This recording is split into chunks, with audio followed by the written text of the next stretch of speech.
right.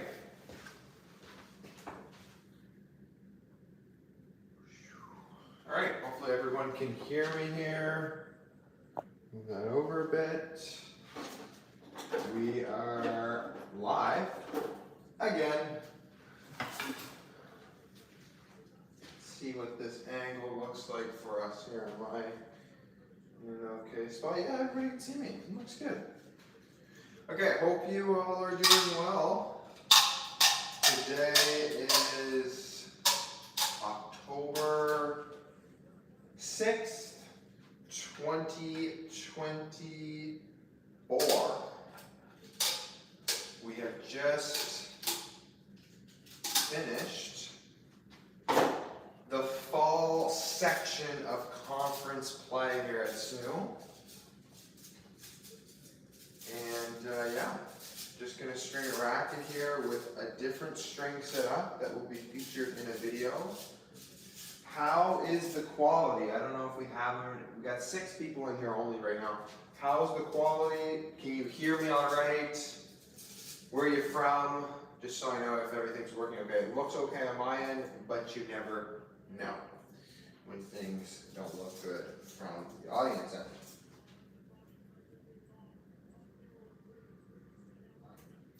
So yeah, hopefully I sound, look, hear good.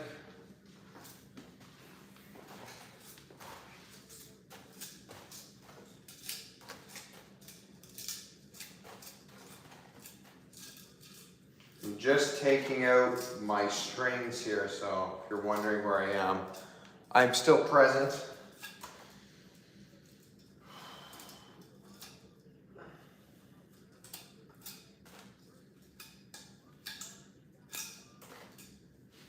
So yeah, today we are stringing with Restring Sync, Restring 0. I have, the pressure has been on me to try the hybrid setup with them. In a good way, not in a bad way. I've played both of them before. In just regular setup, full bed. But never have I played restringing any sort of hybrid. So this will be interesting here today. And it will be interesting how it plays.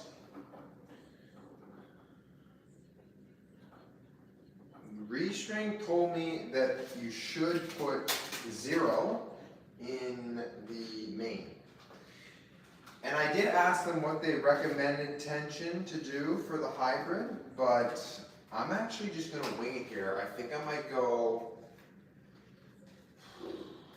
49 or 48 and 48. I don't know how I want to do it. Right now I'm playing 50-50. I know that these strings for me tend to play kind of stiff, so we'll see.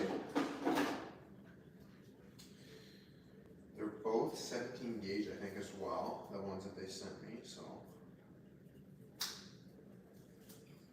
we'll see what we have to work with here.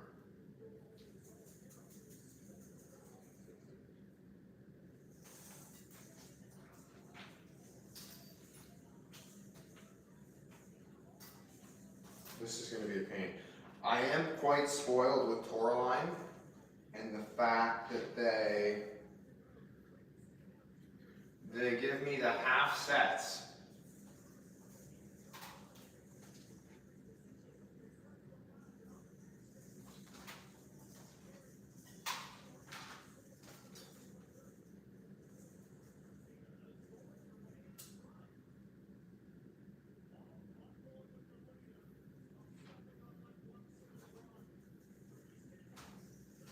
Where's everybody tuning in from today? It's about 5:30 here. What time zone are we in? Eastern. I'm used to Atlantic Standard, which is where I'm from back home. What tension are we going to do? I think we're going to rock 48 actually today. I feel like that'll play a little bit better.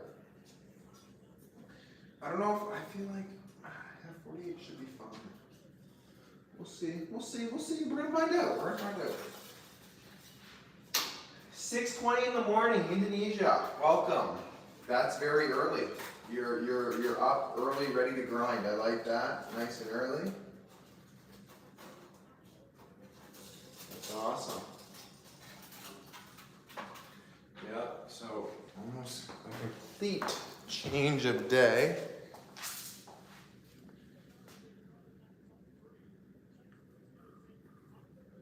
Should have enough string here.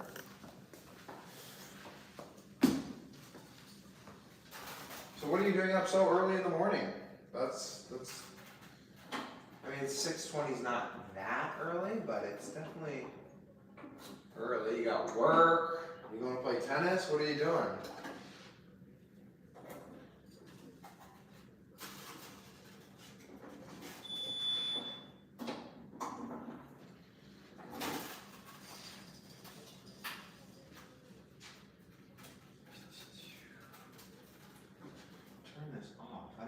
You guys can see that. Yeah, the TV is on. You guys can see that. Probably distracting. Wake up every day at 5. Good for you. You know, I'm not like a super early morning person, but yet I can get up in the morning. But like, honestly, I hate staying out late. I hate it. I'm somebody that likes to get my 8 hours of sleep. I'm very, you know, kind of rule, routine oriented. But I would probably say I am a morning person as well. But if I have the opportunity to sleep in, I'll take it. Like a sleep in for me is like 9:30. You know? Like I know, for example, like for my sister, a sleep in for her, it's like noon, 1. For me, that's insane. Like last night, we won yesterday, so we went out. And like I was out quite late, past my bedtime, you could say. And like I couldn't sleep past like 8:30. It just would not work, you know. Yo. That machine is well fancy. I think you just mean fancy. Yes, this is a really nice machine. Our school actually has 2 electric machines, but one only works right now. I'm afraid I didn't cut enough string, but I cut it down the middle. It's so strange. You never have that issue. Yeah, we have 2 electric stringers, but just one's not working. It's actually behind the camera right now. But it's nice to have an electric stringer. Super precise. It's a little faster as well.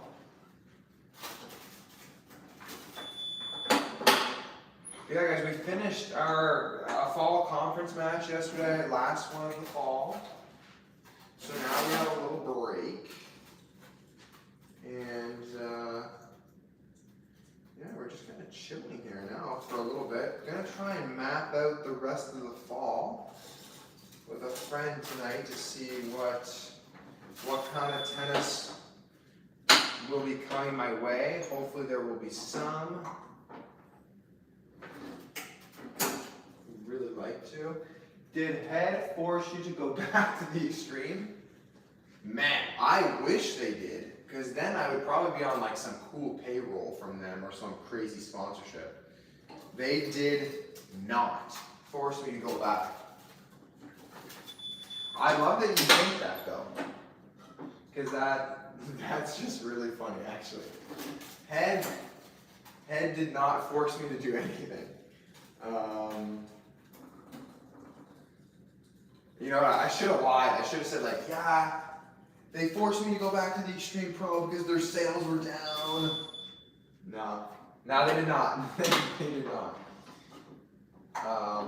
I truly went back to the Extreme because I really like it. And because the new mods I have on here are just so good.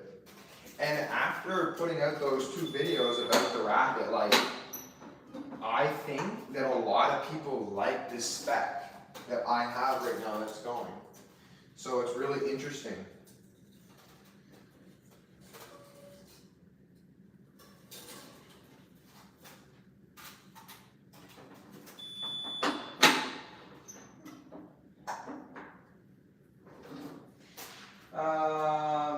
I know they're paying me millions, of course. They're paying me billions. They're paying me billions. I wish they were paying me millions. I wish they were paying me, period. Imagine how nice that would be. Promote the extreme. No, honestly, like, people think that there's some YouTubers that, like, actually get paid for promoting stuff. It doesn't really work that way, actually. Like, and also, like, why would I promote something? Like, I could never promote something, be paid for it, and not like it, because that's brutal. Like, all the stuff I've ever shared on the channel, I really like it. And I trust the product, you know? Anyway, that's a side tangent. You prefer Alcaraz or Sinner? There was somebody that commented above, I'll answer that. That's such a tough question. Before I liked Alcaraz more, I think, but I'm starting to like Sinner more. Both awesome players, fun to watch. They just had that great match in Beijing too, and then it's cool because they flew with each other back to Shanghai together. That's so awesome, right? Like, imagine you're like the two like best players in the world, and you just like are actually traveling together and playing each other in a tournament the day before. It's like so weird.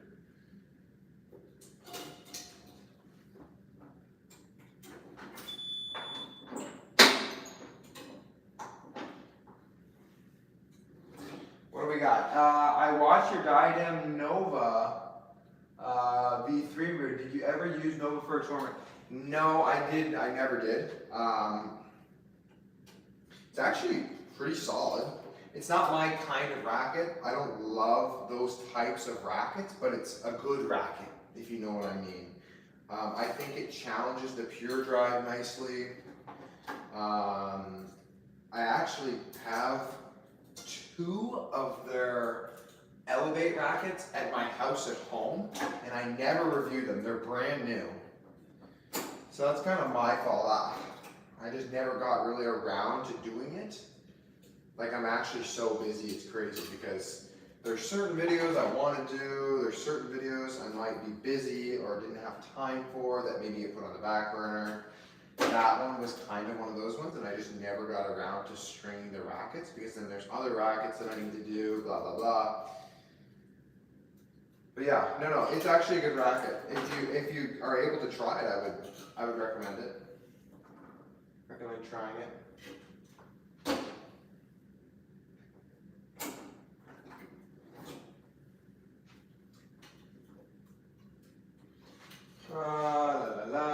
When you measured the mains, did you really just do 50-50 cut down the middle? Yeah, I did actually.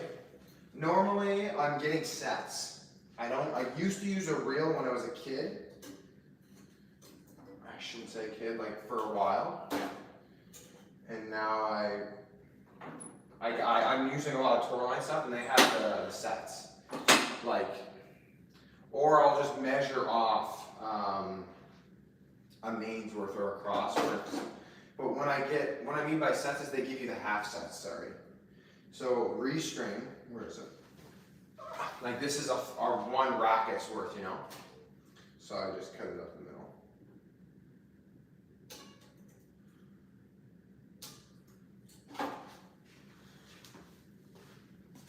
So it'll be interesting here because both of these strings are kind of stiff, and I would say they're both like A-tier strings, both of them are. So I'm interested to see, you know, what they play like when they're blended together. Originally, I didn't think they would actually be the best fit together, but apparently, and according to Restring, a lot of people like it, and they want me to give it a series go. So that's what we're doing here right now. We're gonna try and do the same thing here with these. How much lead have you got on the hoop there? It's like a couple grams. Like, every racket's different, like, because I had to weight and balance them, they're all matched. Like for this one, I have like maybe, like total, it's stacked right now too, because I didn't want it to go all the way around. So it's like 1, 2, 3, I would say like 3 or 4 inches worth on each side, but it's stacked. So that's like a couple grams each, right? Like it's not like I got like 10 grams up there, like that would be crazy. But yeah, everyone's a little bit different right now because they need to be matched. Like my rackets came in a little bit, all different specs.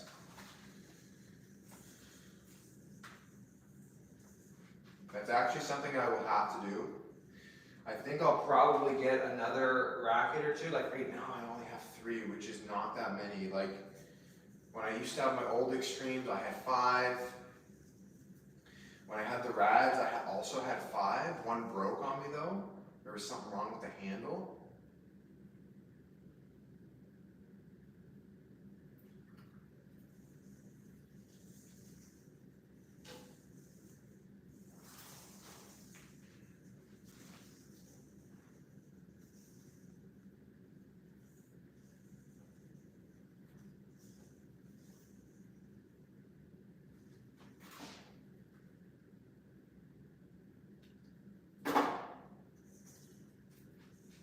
There we go, we got another set.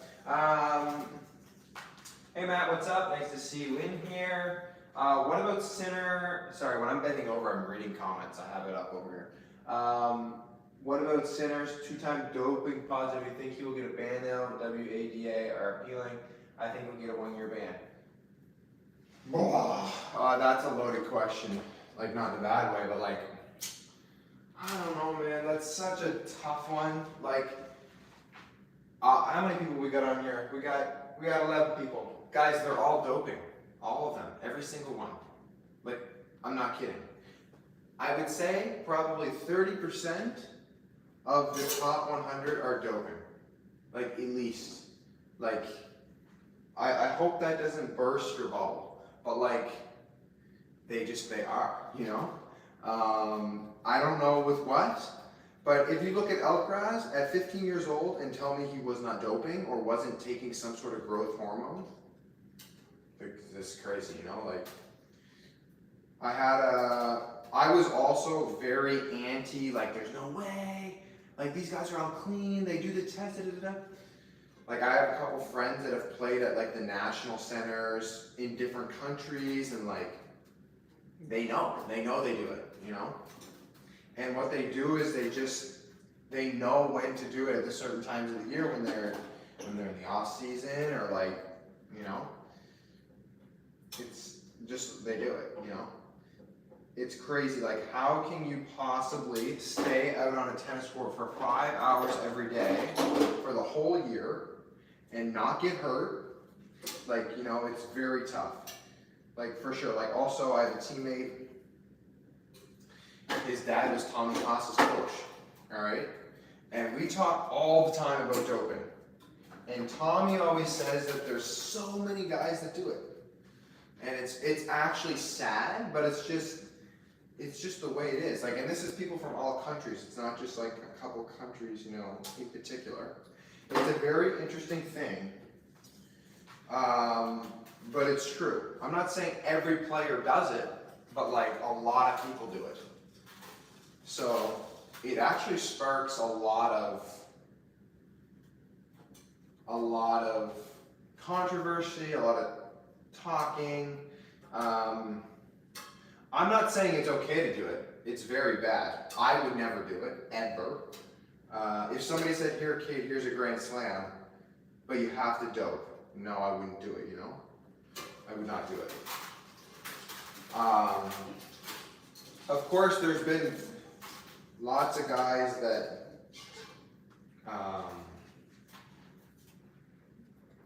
have gotten away with it or have not gotten away with it.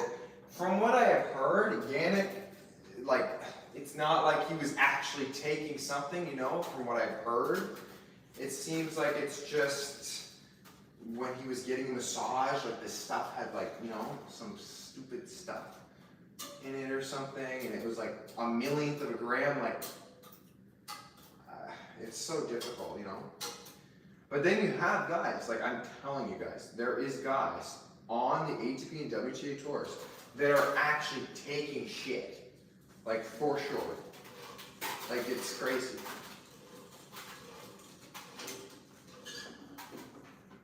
And it's actually interesting because one of my, actually my doubles partner now too.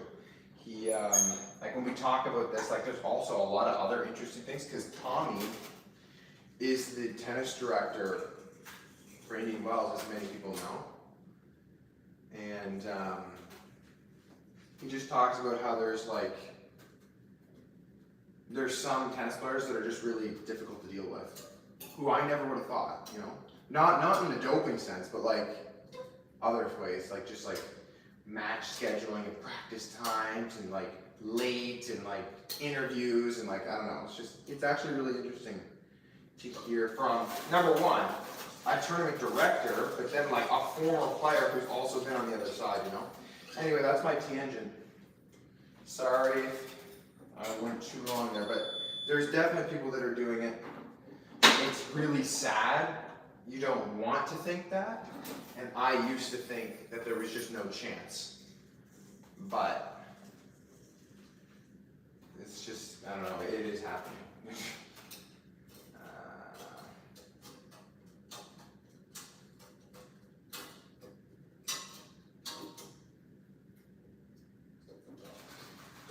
La, la, la, la, la. Okay, what do we got? How many of those extremes? I have 3 of them. What's up, Rafa? How you doing, man? I agree. Remo's doping. I am not. Yeah, for sure. Like it's happening. Like it's just, once again, it's so sad that it does happen. It happens for the girls and the guys. It's not just one or the other. And like, if you think about Serena, if you look at Serena when she was like 20, and then you look at her when she was like 28, there's like a huge difference. Like a major difference. Like, and it's, you would like to think that she was just like repping out the bicep curls and like 500-pound squats, but it's just like, you know, or the whey protein. Like it's just, you know, it's not that. There's just no chance. Or like Carlos, like I said, when he was like 15, if you look at him, the biceps on that guy. I mean, I work out. Granted, I don't have his body type either, but like, come on. Like there's a lot of tennis players don't have like that kind of look. Like look at Sinner, for example, Roger. Even Rafa, well, Rafa had big buys. Yeah, that's one that I had a hard time thinking. Like people think that Rafa doped a lot as well. And like Rafa is like, I love Rafa, so like I would never want to think that. But it's definitely an interesting topic for sure. Interesting.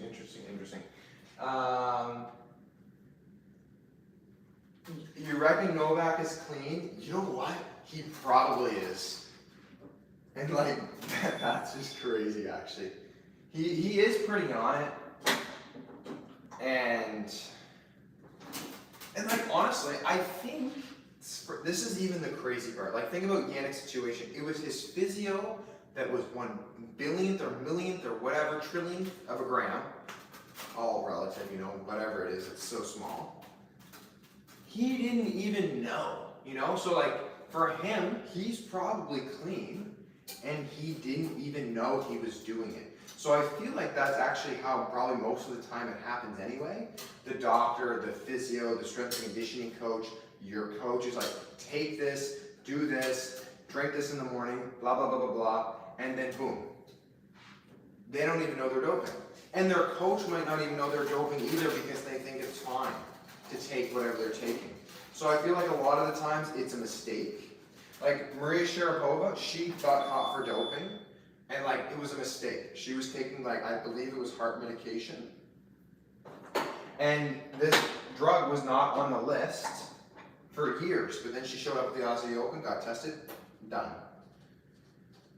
So it's interesting, you know, how all that works. Like, it wasn't like she was like really trying to like get an edge, you know? Like she was also like in the middle, maybe nearing the back end of her career. Like when she came back, she wasn't able to do anything, you know? And then you have like guys like Dan Evans who are like doing cocaine and they're getting doping, you know? That's different. That's not performance enhancing, you know?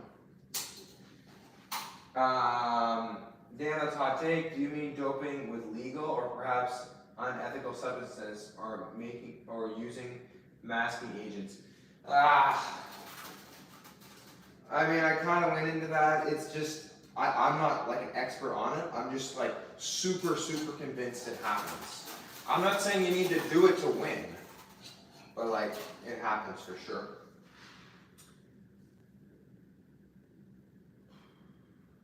I just had a great idea for a video of you. You should dope yourself to the gills and see how much you improve. Yeah, let's. If I was not gonna play collegiate tennis for the rest of the year, if I didn't want to play in some pro tournaments, then I could totally dope so effing much. But I'm not, because like if we go to NCAA's, we can get randomly drug tested as well. I've never been drug tested at school, but it happens. Like when we went to nationals my freshman year, our team wasn't drug tested, but another team was. And it's just like random. And like we're also D2, so for some reason it happens less. Some people can argue, well, do you want to be drug tested more? But like also depending on the sport, like D2 is also a really good level. Like for us, tennis, it's very physical. So like at the national level, maybe guys do it, get away with it. But also, like, they would consider weed as doping, I think, as well, because it's illegal to have weed here. Like, at home in Canada, like, weed is legal. What are the drugs of choice? Steroids, blood boosters, EPO? I don't even know. I don't know. I think if I had to guess for Carlos, for example, he definitely took growth hormones when he was younger. And, like, he probably got away with it, and maybe he doesn't dope anymore, but he doped when he was younger. To just get so friggin' big. Like that guy, I remember seeing him play like Rio, the clay tournament in Brazil when he was like 16, and I was like looking at myself on the couch, I'm like, I don't look like this. Like what did I do wrong? Like, and like especially tennis, you know, like if you're boxing, you're weightlifting as your sport, maybe you're a gymnast, I can understand, but like I remember looking at like some gymnasts that I know from home, and they're ripped, and I was like, they're the same age as Alcaraz, and they literally don't look as big as him, you know?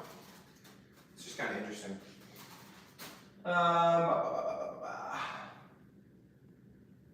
Rafa, today was your first Canada Games practice. That's awesome, man. Where was it? Was it indoor, or did they have it outdoors still? Because you could still probably play outdoors at home. And who was there? Tell me who was there. And did Steve run it for you guys too? I'm assuming he did. I just think because Novak places such an emphasis on what he puts in his body, it would totally go against his philosophies to be different. You know, I would also agree with that. But yeah, you never know. You never know, you know? Like, I know people always get pissed when Novak is down, like my grandmother hates this. Novak will go down like 2-0 in a slam, or has before, like in the last like 4 or 5 years it's happened or whatever, and he goes off court, or he gets these things and he puts it in his water, or it's like this little pill, and then all of a sudden, he's back, you know? I'm not saying it's because of the pill, because also it's a skill. You know, you can have energy boosts in a match without taking anything. It happened to me yesterday. But like, it's interesting that that has happened, and like, my grandmother's always like, yeah, he's taking something for sure, and like, da-da-da-da-da. Maybe he is, maybe he isn't, I don't know. But it's really interesting. And it's so much more emphasized in tennis because it's an individual sport. Like, obviously you don't want to dope in other sports as well, but like, I don't know, I feel like if you're doping and you're like an offensive lineman in the NFL, like, I don't know if anybody, like, I don't think it's as big as a deal compared to, you know, you're Yannick Sinner and you have 2 Grand Slams, you know, it's different. I think, yeah, it is 2, right? Yes, he won the US Open. Is the Norwegian guy in your college team still here? What position did he play? Great question. John is not here anymore. I was talking to him today, actually. I'll have to tell him that he came up in the live. He moved to Germany. He did his degree in 3. So he's all done. I'm the new guy, I guess you could say. I'm the new old guy. I kind of slid into his spot since he left. And do you ever beat him in practice? Yeah, of course. I mean, sorry, if he re-watches that, he might think that's cocky music. Like, yeah, I've beaten him in practice before. He's beaten me plenty of times in practice as well, but like also like, in practice it's so different, you know, like, I lose to all the guys on our team in practice like all the time, you know? The same in doubles as well, like, it's very normal to lose in practice, especially like after a match day or in between matches or when you're trying to work on stuff. Like there's been instances even in the fall when we've been practicing and I like get my ass kicked and then I'm like, it's like, I don't know, you gotta make sure you don't like take it too hard, you know, because unless you're like really trying, you know. And of course I'm always trying, but it's always like with practice, it's like I'm there at the practice court for a reason, for me, you know.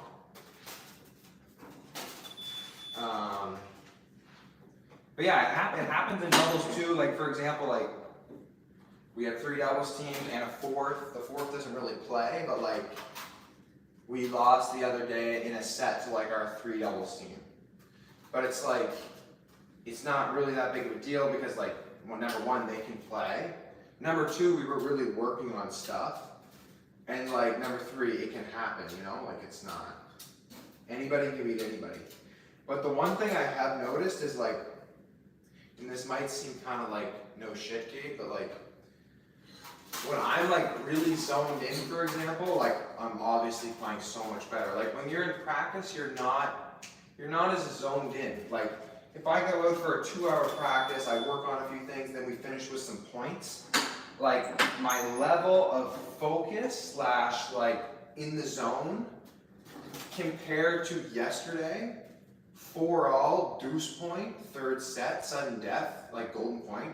The focus level is like so much different, you know? Like I could go out and play a tiebreaker at the end of practice like tomorrow and it's like, I really could care less of what happens, you know? But like if I lose the deuce point on 4-all, golden point in a 3rd set, like I'll be so pissed because like yesterday we won 4-3, like that could change the whole outcome of our whole match, you know?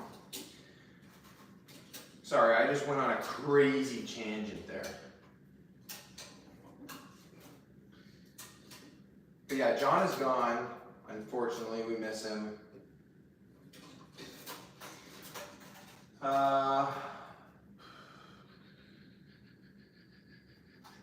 And do you ever beat him? Yeah, to that. Yeah, I remember seeing Alcaraz at the play tournament when he was 16. Yes. Indoor, and Freddie, Alex, Xavier, Jude. That's awesome. Nice little group you guys have there. What, in your opinion, are some good strings for VCore 103.5 UTR? I would say you should string it with a hybrid. You can put a multi in it. You can put a poly in it for the hybrid. If you really want some comfort, you could really go full bed multi, but that might be a little too much. If you really want to go up for it and you're up for it, you could go full bed of a soft full bed of poly. So you could do like a Tourline Absolute would be a nice option at like 50 pounds would be good. Maybe even a little less, 48 or something. But yeah, there's multis would be, a hybrid with a multi would be nice probably for you, or a soft full bed of poly.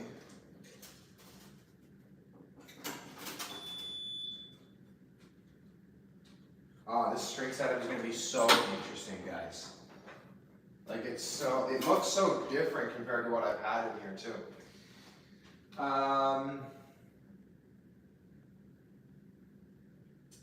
Yeah, I mean, honestly, for me, I would say stay away from Alu Power. Like Alu Power, like restring sync full bed, that's even tough. Like if you play 52 pounds or higher with a full bed restring sink, it's pretty much the same as Allo Power, a little bit different.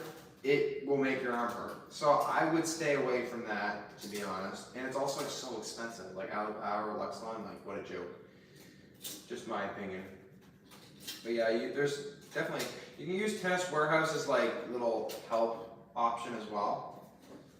They're pretty good with that. They give some good general recommendations normally.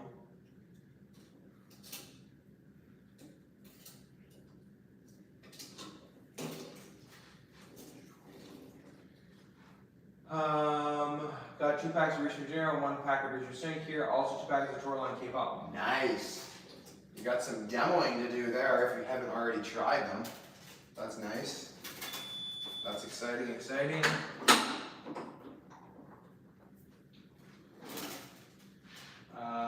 Besides Absolute, because I can't get him. Oh, that's too bad. You could maybe try like a Hyper G Soft. That might not be a bad option. You could try like there's some Babolat strings that are like relatively soft as well. If you go on Tennis Warehouse, you can see like there's a bunch of strings that are like categorized as soft polys. Also, if you want to do a stiff poly, you could, but just like put it in a thinner gauge. That might help your arm a bit. I'm not saying you have arm problems, but like it might help.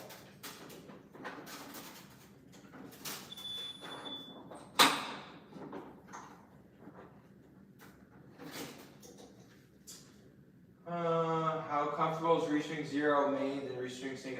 I have no idea. I haven't played it yet. This will be my first time actually. Torbite Soft, you could try Torbite Soft as well. Which strings do you recommend me to try first? I mean, you're going to try them both. K-Pop will play different than Zero in a full bed. Those are great in a Pure 98. That's a great one to test it in. Great racket to test the strings in. I mean, you're going to try them both. The Restring Zero, I think, will give you some more control. That's just what I think, though. And I'm on my last cross here, if you can believe it or not. What do you guys think? Like, I've just wrapped up my college, fall season here, which is like the conference stuff. So I have a little bit more time on my hands. Is there anything, like, how many people we have here? We only have 15 people. Like, for the people that are watching, is there anything that you would really like to see from us before the end of the year? I'm sure I'll get some rackets on my hands, or in my hands, excuse me, soon. But other than rackets, is there anything you really would like to see? Is it like practice, or is it how to do something, or is it something in the gym, or is it a Q&A, or is it talking about college tennis, or talking about what I want to do after, or like coaching, you know, like what would you guys like to know more about or learn about?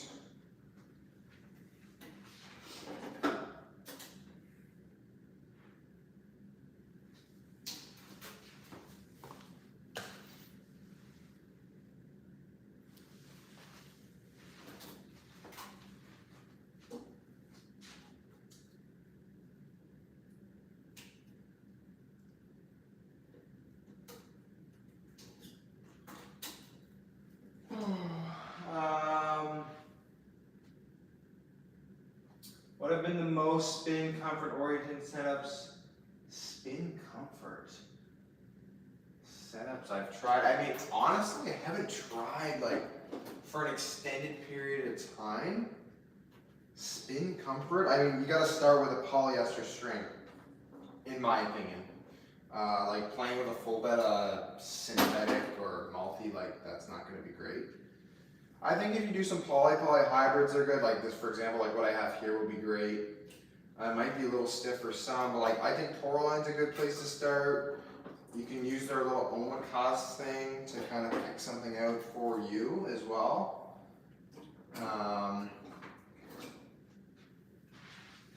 Yeah, I mean, I love my setup that I have right now, Caviar and Super Toro. You could try that. Use our code, you can get a discount. Use our code with Restring as well, guys, if you want to try Restring. Grapple Snake, we also have discount codes with them as well. That's one, I don't talk about Grapple Snake a lot, just because I haven't played with a lot of their stuff in a while, but their strings are actually very, very good.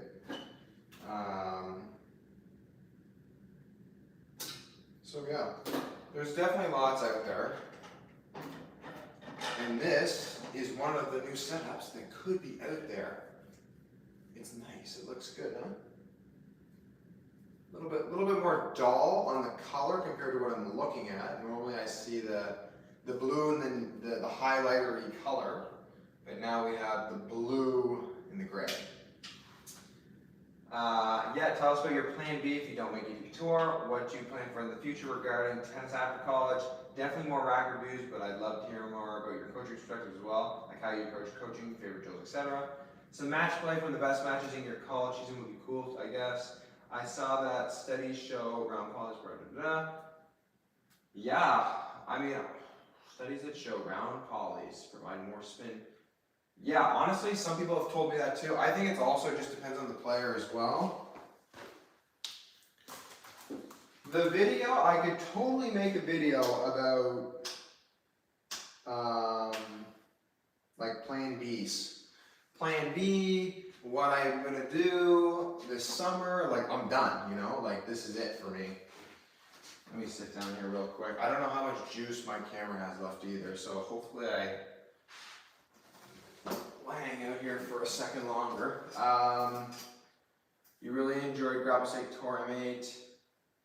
Yeah, that's a great string as well. Like I watched Beckett's review today about the Mako, whatever. I gotta try that as well. Also, sorry, our locker room right now is a mess. There's stuff here all over the place. Good thing you don't see over here because it's a mess as well. The clothing and stuff, it's all clean because we all, it's on our loop, they wash it for us. What else? What did you study at university? Still studying for another probably 2-ish semesters, I guess, because I will finish my master's online this summer. But I am doing business admin with concentration in sport management.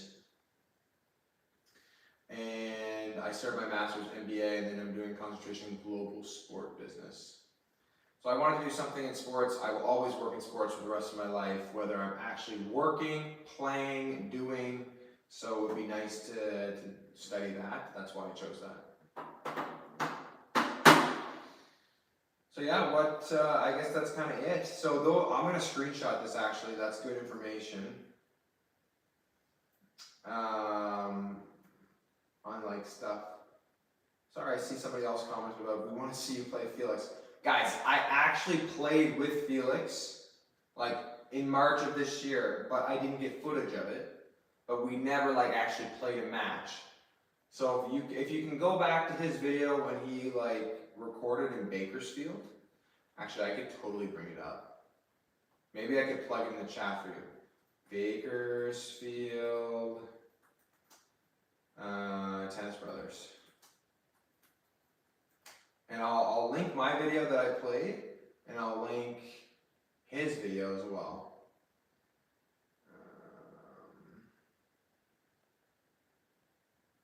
This is definitely him. Nope.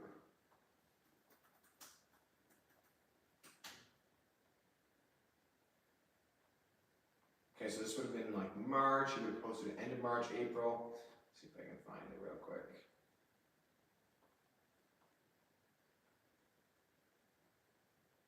Six months ago. Here we go. This is gotta be it right here. Aha! I found it. I will link his video in our live right now.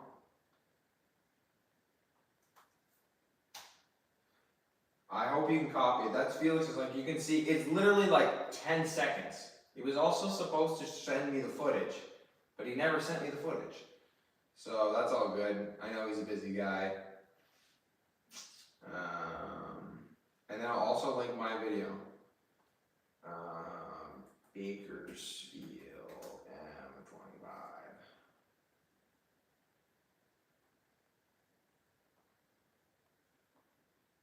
This was actually such a sick video to make. I really want to get back to another futures because like the videos you can make out there are just, it's crazy. Okay, and the second link is me at that tournament where I meet him and stuff.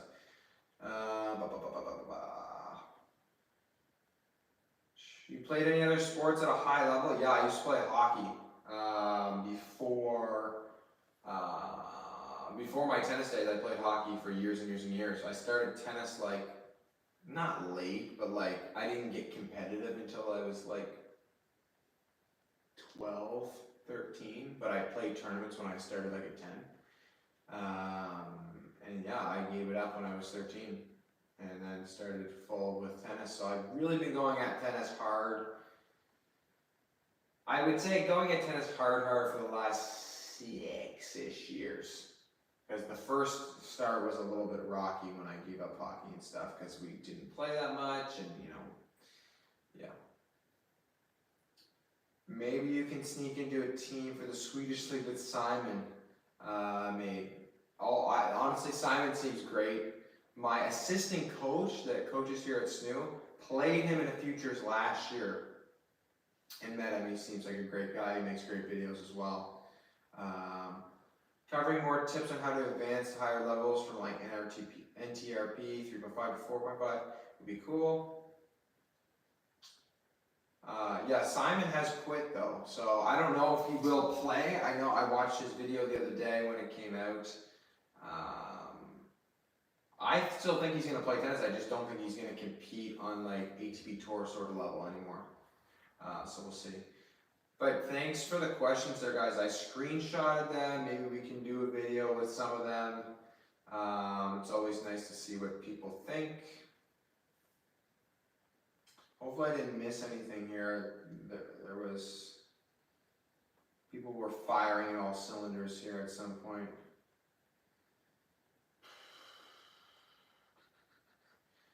Had some Restring Zero already, bought some sync with your code, but it'll take some time to come. Let me know what you think when you play test. Yeah, the plan, I'll make a video about, maybe it's just a short video, but I will make one, or I plan to make one. You never know, stuff always comes up. But the plan is to make one because I think it actually will play quite well. I should do a subscriber tournament. Listen, I would love to do that. The thing that is, it's tough to get everybody in the same place. I also would really love to do a YouTuber tournament. So you get like 16 to 32 YouTubers, throw them in a draw, you rank them off UTR or WTN or whatever, or you could let the subscribers of all these channels do the seedings. That would be cool too. Give the people the choice. And you fly to New York or LA or Toronto or London somewhere and everybody just plays for like 3 days. It's all on video, it'll all be live streamed. I think that'd be so cool. That takes a lot of work though, and it would cost a lot of money, so I think somebody would need to sponsor it, you know. But yeah, that's kind of it, guys. Thanks so much for the feedback here. I asked you about match fixing up there, but you might have chosen to ignore it. I just missed it. Let me see if I can go back here.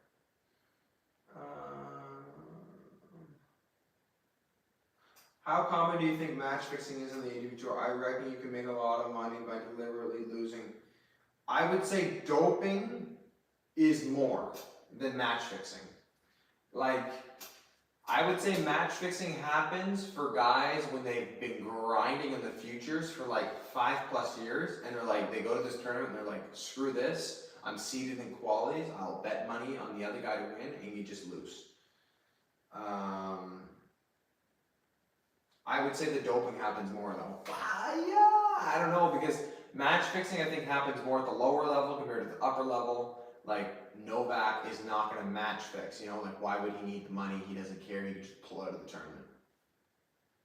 Where like the doping would happen Well, you know, I just actually think in general doping would happen more because guys at lower levels might dope as well just to try and get an edge, you know, especially if they feel like they're so limiting in their games or whatever. Yes, a sub tour would be amazing.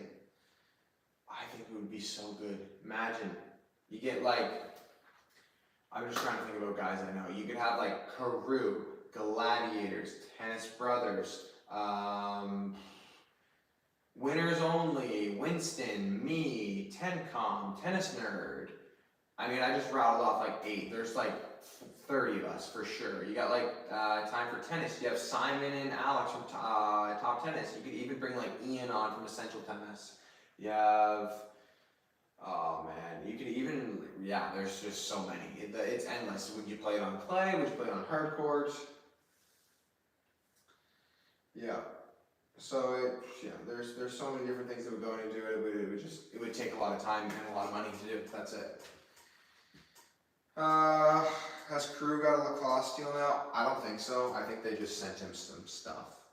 Me and Carew were also supposed to do an a video, but then he got busy as well. You know, he started grinding and started like being cracked at tennis.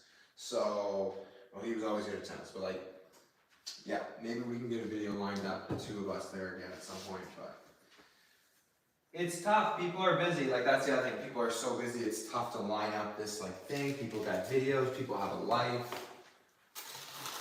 That's also something people don't really remember sometimes. But that's gonna be it here, guys. If you guys are not liked and subscribed, liking and subscribing is the #1 way you can help us out. Really, actually, like, I mean, normally I don't go into depth about it on videos at all, but like, I really want to get to 10K before January 1st of 2025. So hopefully we can get that. That would be awesome. I've been working at the YouTube here for a little while. It's not easy, but yeah, I love doing it for you guys. But yeah, anyway, that's gonna be it, guys. Thanks so much for watching. We strung, restring, sync, and restring 0. See you later. Have a great evening. We'll see you on live in the future.